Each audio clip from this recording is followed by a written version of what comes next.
문학가인 도스토옙스키와 우리 톨스토이는 19세기 러시아 문학을 주도했었던 대표적인 인물입니다. 우리 토옙스키가 우리 프랑스 혁명에 지대한 사상을 품고 있었어요. 그래서 몇몇 젊은이들과 함께 그 사상을 연구하는 서클을 주도하다가 러시아 정부로부터 1894년에 사형 언도를 받습니다. 그런데 그가 사형 집행 5분 전에 황제의 특별 사명령을 받고 죽음 대신 4년의 감옥에서 강제 노역에 시달립니다. 그 시간 내내 한 여인으로 받았던 신약 성경 한 권을 가지고 그는 읽고 베개 밑에 놓고 또 읽고를 시작합니다. 그 성경을 읽으면서 자연스럽게 혁명주의였었던 그의 사상이 내려놔지고 도리어 말도 안 됐다고 생각했던 불합리하다고 생각했던 예수 그리스도의 십자가를 따르는 사람이 됩니다. 그 결과 그의 문학의 변화가 있었습니다. 지대한 영향을 미쳤는데요. 그가 발표한 죄와 벌 그리고 백치, 카라마초프의 형제들 안에 보면 기독교의 사상이 하나님의 그 사상이 그 소설에 그대로 묻어 있는 것을 봅니다.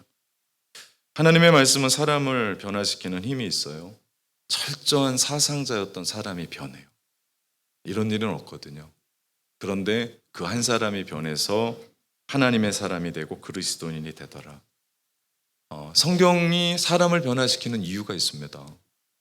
히브리서 4장 12절 말씀에 보니까 하나님의 말씀은 살아있고 활력이 있어 좌우의 날선 어떤 검보다 예리하여 혼과 영과 및 관절과 골수를 찔러 쪼개기까지 하며 또 마음의 생각과 뜻을 감찰하신다 말씀합니다. 하나님의 말씀은 살아있어요. 살아있기 때문에 영향력이 있는 거예요. 살아있기 때문에 살아내는 겁니다. 살아있기 때문에 죄로 말미암아 죽었던 우리도 살게 합니다. 이것이 말씀의 위력이죠. 또한 그 말씀은 어떤 수술용 메스보다도 예리해서 눈에 보이지 않는 혼과 영과 관절과 골수를 찔러 쪼개기까지 합니다. 우리 안에 있는 무의식적이든 의식적인 것들을 다 드러내세요. 가끔 교회에 있는 성도들이 그런 말씀을 해요. 저한테 목사님 어떻게 저를 향해서 그 설교가 오늘은 돌직구였습니다. 제 얘기를 어떻게 그렇게 아시고 그 설교를 했습니까? 제 아내가 말하던가요? 이렇게 얘기를 합니다. 저는 누구에게 무슨 얘기를 듣고 설교하는 사람이 아닙니다. 그러면 설교를 더 못합니다. 하나님이요 그 사람의 혼과 영을 찔러 쪼개신 거죠. 그때 우리가 그 말씀을 받아들이는 겁니다. 또한 오늘 말씀해 보니까 그 말씀은 우리의 생각과 우리의 마음을 판단하신대요. 여러분, 그 어떤 것이 우리의 마음과 생각을 드러내게 합니까? 판단하게 합니까? 거짓말 탐지기가요? 잘 모르겠습니다.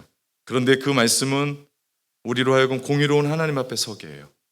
그래서 우리가 어떤 동기를 가지고 그 일들을 행했는지, 선한 동기였는지 아니면 내 안에 복잡했던 어떤 사건 때문인지를 그대로 드러내게 하십니다.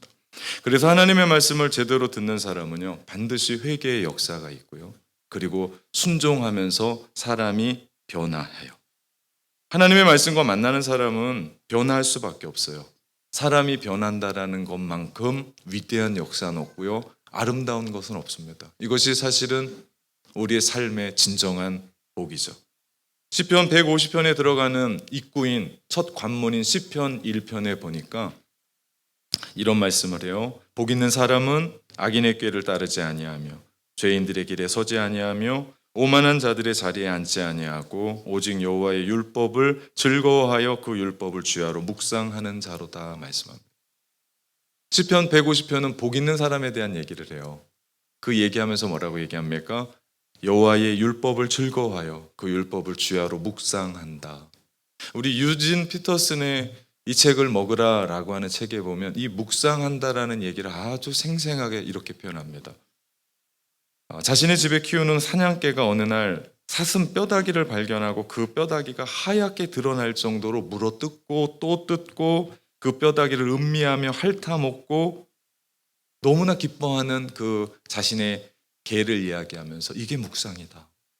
하나님의 말씀을 그렇게 맛나게 먹고 또 먹고 신나서 먹고 재미있게 먹고 물어뜯고 핥고 너무나 신나서 어쩔 줄 모르는 그런 진리에 빠져 들어가야 된다라고 말씀합니다. 그렇게 하나님의 말씀을 묵상하며 살아갈 때의 복이 뭡니까? 그 다음 절 3절 말씀해 보니까 그는 시냇가에 심은 나무가 철을 따라 열매를 맺으며 그 잎사귀가 마르지 아니함 같으니 그가 하는 모든 일이 다 형통하리로다. 아멘. 이게 복된 사람입니다. 여러분 얼마나 요즘 성경을 가까이 대하십니까? 우리 스마트폰에 성경의 앱도 있어서 얼마나 가까운지 몰라요. 근데 너무나 먼 당신 같아요. 그죠? 왜 깔아놨는지 모르겠어요. 다 들어가게. 여러분 성경을 가까이 대하셔야 돼요. 말씀 안에 거할 때 우리는 하나님이 주시는 인생의 형통함을 맛보게 될 줄 믿습니다. 하나님의 말씀으로 내 삶을 변화시키는데 그 변화를 맛보기 위해서 우리에게 세 가지 원칙이 있어야 됩니다. 첫째, 성경을 나의 삶의 기준으로 받아들여야 돼요. 망망대해를 향해 하는 배들에게 있어서는 변치 않는 나침반을 가지고 있습니다.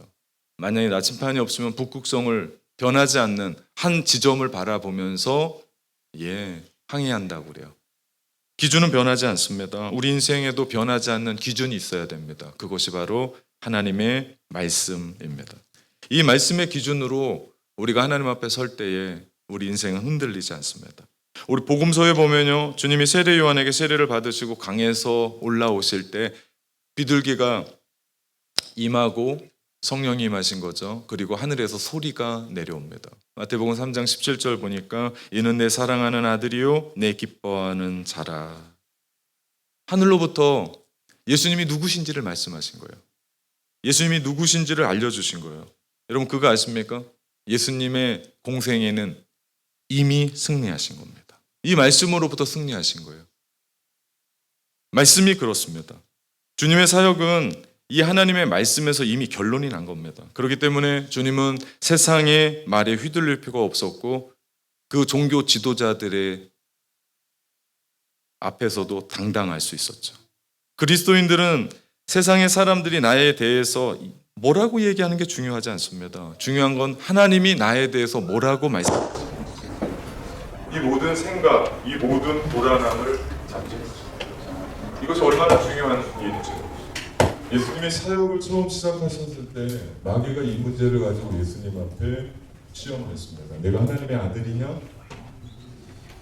돌을 떡으로 바꿀 것을 말씀하셨습니다. 내가 하나님의 아들이면 돌을 떡으로 바꿀 수 있을 텐데 그럼 내가 믿겠다라는 거예요. 예수님의 공생의 사역 안에 하나님의 아들이라는 건 얼마나 중요한 일인지 모릅니다. 근데 사실 마귀가 인정하지 않든 인정하든 그분은 이미 하나님의 아들이셨어요. 그죠? 근데 마귀는 우리에게 마치 돌을 떡으로 바꿔야만 그분이 하나님의 아들이라는 것이 증명된다고 얘기해요.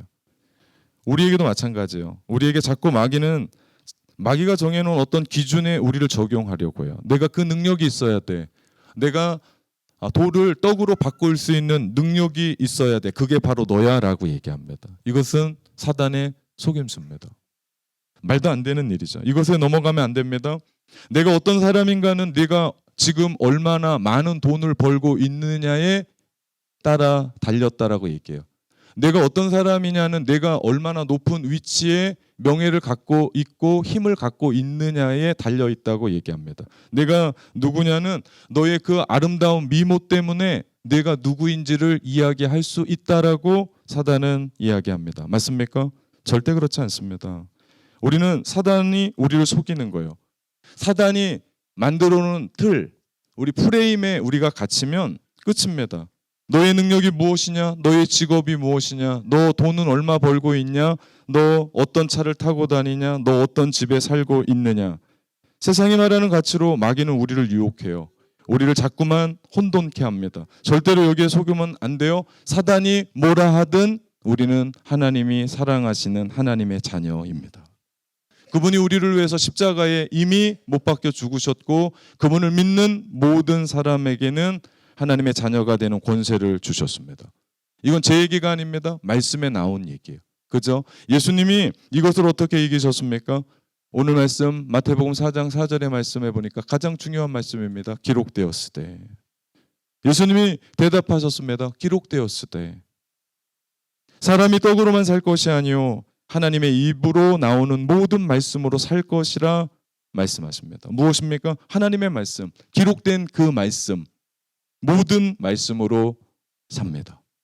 우리가 그런 존재죠. 다른 세상이 우리를 평가하고 다른 세상이 우리를 기준 삼는 것이 아니라 우리의 기준은 하나님의 말씀. 그렇기 때문에 우리는 하나님의 말씀을 붙잡습니다. 내가 누구인지를 아는 건 너무나 중요해요. 그 정체성이 곧 나를 만듭니다. 저희 고향이 충청도입니다. 그 홍성에 가면 기차를 타러 가려고 하면 거기에 김좌진 장군의 동상이 저렇게 서 있어요.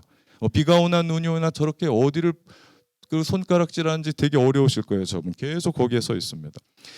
한국이 일제 식민지 시대에 야인으로 살아갔던 김두한이라는 깡패가 있었습니다. 그가 순애보를 쓴 박기주 선생을 만나요. 그분이 김두한에게 너는 청산리 전투의 김좌진 장군의 아들이라는 걸 알려줍니다. 그때부터 김두한은 장군의 아들로 살아가. 인생이 뒤바뀌었어요. 깡패 짓이나 하고 그랬던 그 사람이 장군의 아들로 살아갑니다. 여러분, 내가 누구인지 아는 건 너무나 중요해요. 그 정체성이 나를 만들어 갑니다. 여러분 누구십니까?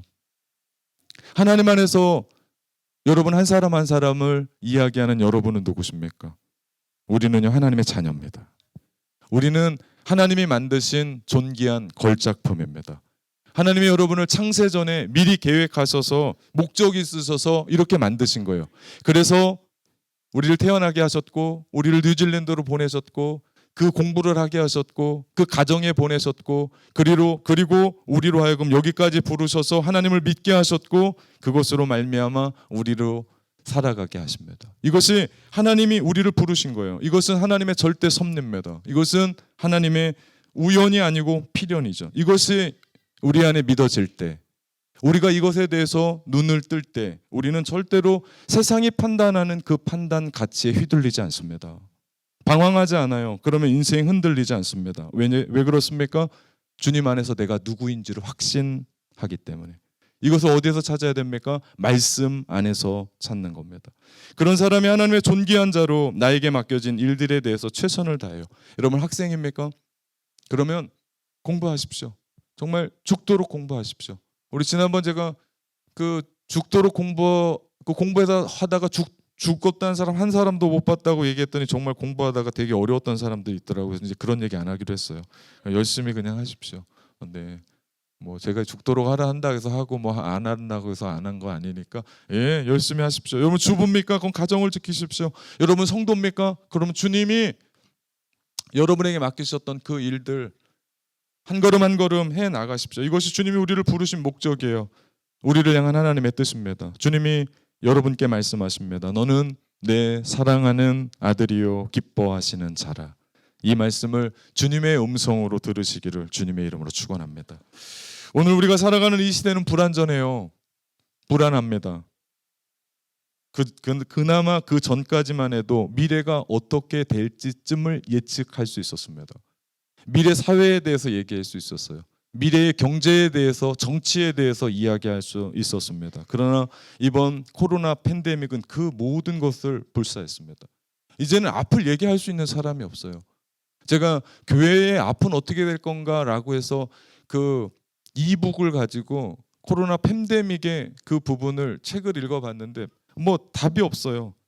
내가 알고 있는 많은 정보들이 있는데 틀린 것이 너무나 많고 그 정보들이 전부 다 진리는 아닌 것을 봅니다. 이럴 때 우리에게 필요한 게 뭡니까?